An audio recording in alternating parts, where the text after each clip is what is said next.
Michael Jackson, his song has been brought to life, the unreleased song brought to life by Drake. We talked about this on Friday. And, you know, this was a song that Michael Jackson did with Paul Anka.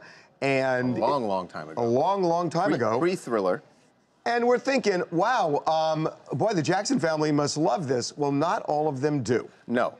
We got Reeby's son, Austin, out in Hollywood and we asked him what he thought of the song, again, thinking, oh, he's going to love it. This is awesome. My uncle's music is out. Drake's album has a song unreleased by Michael. Is the family okay with it?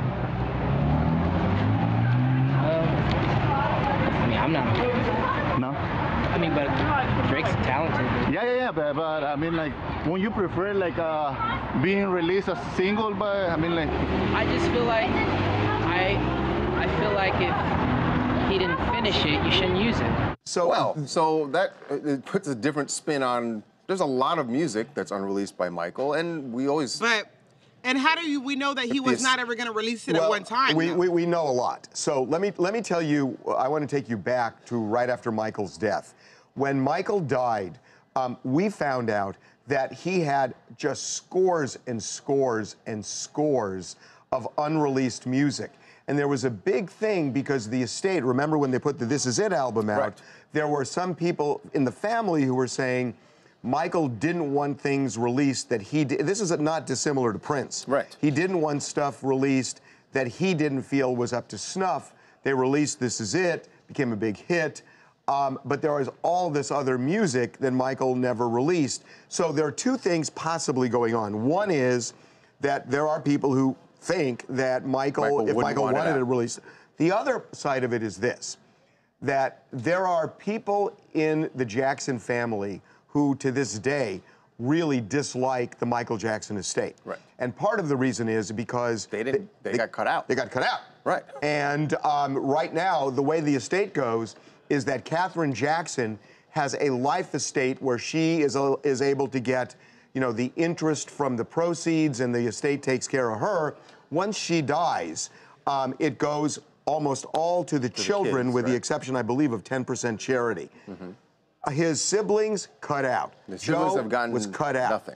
Now, Joe eventually made his peace with the estate, and they took care of him at the end. But there is this kind of lingering anger at the estate. So then, basically, you feel that the nephew is pretty much saying, "Oh, everything is negative just based upon because he's mad about the estate." Well, I can tell you that there are two theories. I mean, one is there are people who say if Michael wanted to release, Michael would have released the album because it was how long ago that he recorded it? I think in the 70s. It would have been late 70s. Yeah. No, it's actually early 80s. Was it 80s? Yeah, early 80s. But, you know, it could have been that, and it could have been, you know, this lingering anger toward the estate. Can I ask you guys a question real quick? Do you think that Drake should have gotten Michael Jackson's family's blessing with getting the sample cleared? Because the song is actually really good, and I feel like if we sit around waiting for the Jackson family's blessing on every posthumously released song, we're going to be sitting on our hands half the time. Well, you're right, Fabian. That's why Drake didn't. You're absolutely right. Try to get they probably would say no because they realize that all of this goes into the estate.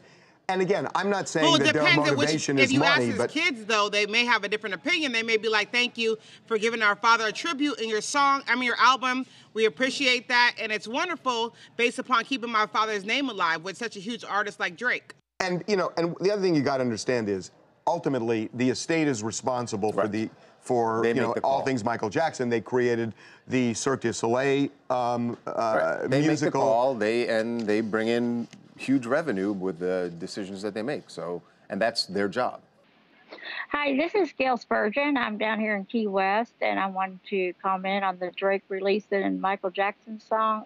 I'm not for it. I think if Michael wanted it released, he should have released it, but I know it's good music and I like hearing it, but I'm just not for it, and it's not even about the money. Gail, can I tell you what I'm not for? I'm not for... You're rubbing our nose in the fact that we're in an office. What is going on with you? I mean, Gail, why are you torturing us? I'm sorry. It's great, but you're in California. I'm normally in Kentucky, so, you know, I have to at least get a week or two here in the great Sunshine State. Well, we're glad you're enjoying it. Yeah, we're glad you're enjoying it, Gail. Have fun. Okay.